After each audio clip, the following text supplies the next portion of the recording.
And Nicholas didn't just impact Texas. It brought strong winds and heavy rain while pushing into Louisiana today.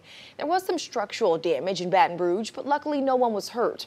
People say this isn't what the community needs after weathering Ida just 2.5 weeks ago. They're not ready. The rules are not ready. I mean, I work for the school and the school is not ready. So it's like, when will it get back to normal? Like, it's just very disheartening. Some Ida evacuees are still in Texas as they wait for better conditions to be able to go back home. They say they're just over this hurricane season.